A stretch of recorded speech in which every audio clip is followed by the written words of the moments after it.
I'd been on their trail for months, ever since they left their hideout in the Bighorn Mountains. Led by Butch Cassidy, they were a loose association of outlaws who robbed banks and trains from Colorado to Montana. Among them was the Sundance Kid, and that murderous hombre I was tracking, Roscoe Bob Bryant.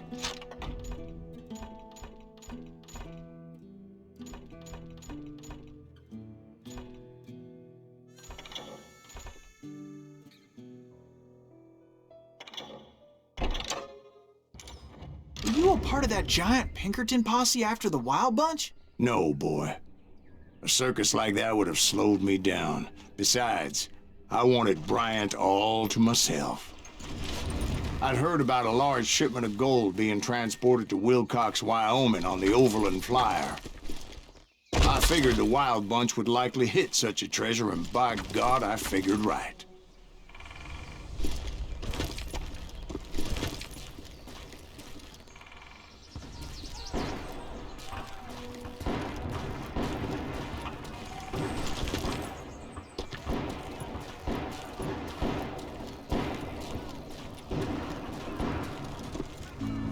They blew the bridge with the intention of forcing the train to stop. Well, I assumed the Wild Bunch was likely in the still intact part of the train high above, so I had no choice but to make my way up through the passenger cars dangling down. I was determined to make that sumbitch Bob pay for what he did to my brothers.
I found the device they used to blow the tracks, so I knew I was headed in the right direction.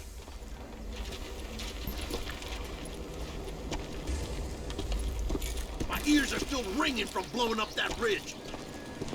What'd you say? Well, I made my way off unscathed and came upon a few members of the gang and had no choice but to dispatch them. From there, I had to negotiate an even more precarious route. But first, I would need to get my ass out of there.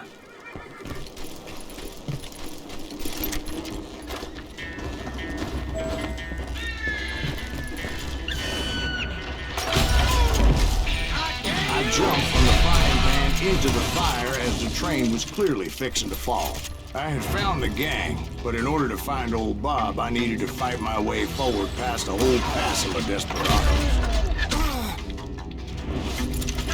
Outside, inside, any way I could, I made my way towards my prey. Well, what about the passengers? It was mostly a freight train, as I recall. There were no passengers aboard that day.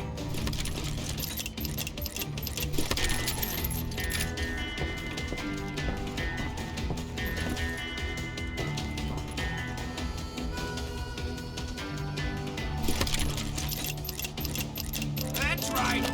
Run!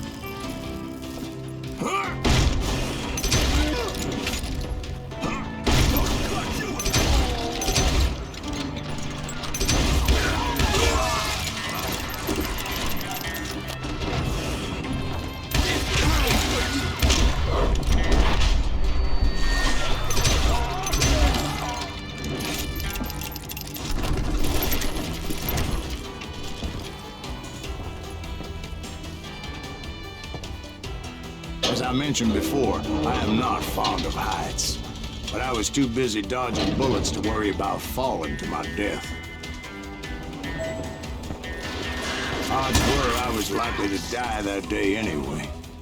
So I was determined to take down as many of those bastards as I could. You know you can't beat me.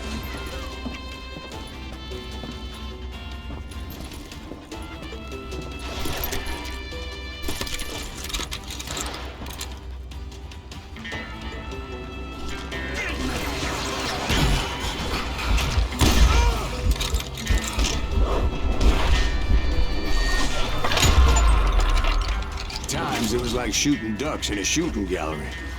The only difference is these damn ducks shot back.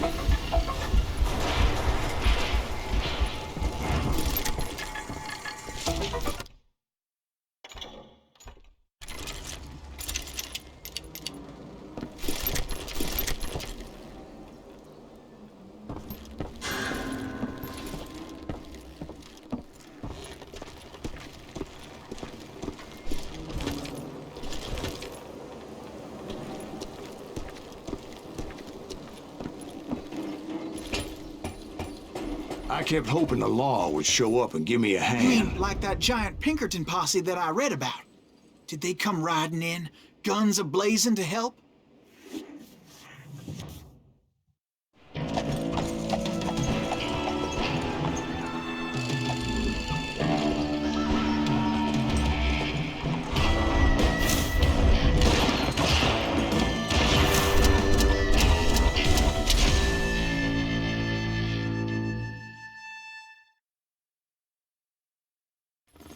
Help? From the Pinkertons? No, son. I had to fight the wild bunch all by my lonesome, as usual. Who the hell is that?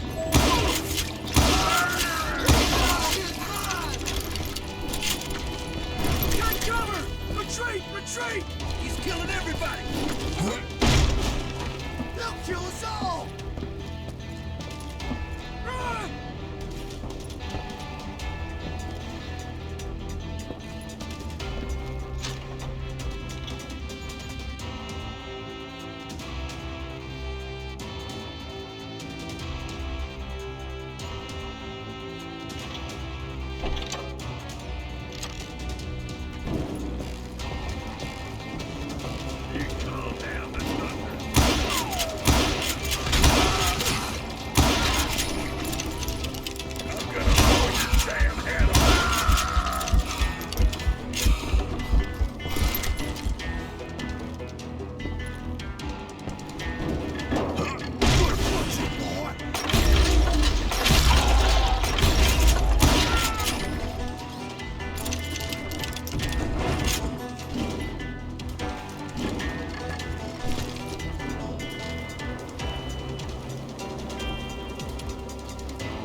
Guess is those dime novels didn't portray this as it happened, did they?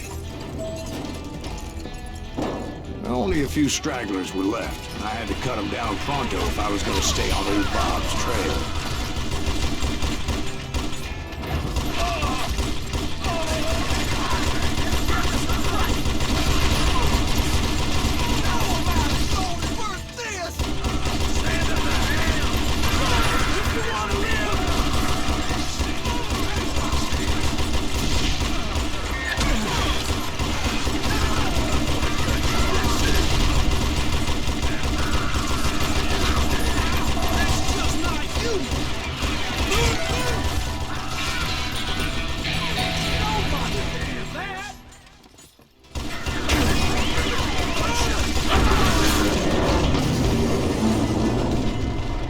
Once I silenced all those guns, I went searching for my nemesis, determined to finally have my justice. But the only survivor who welcomed me was George Flat-Nosed Curry. Who was he?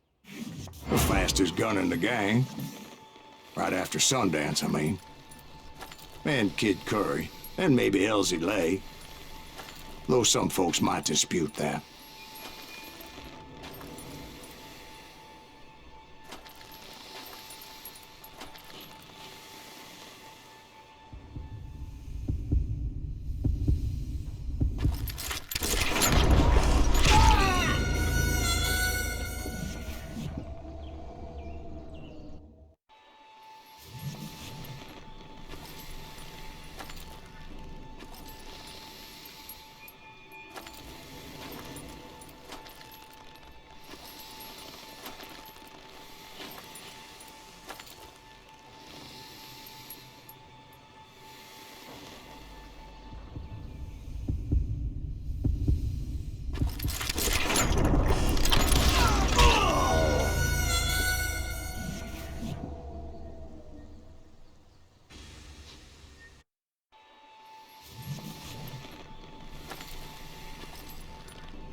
On that very same day, Butch Cassidy and the Sundance Kid decided to leave the Wild Bunch behind and decamped for South America.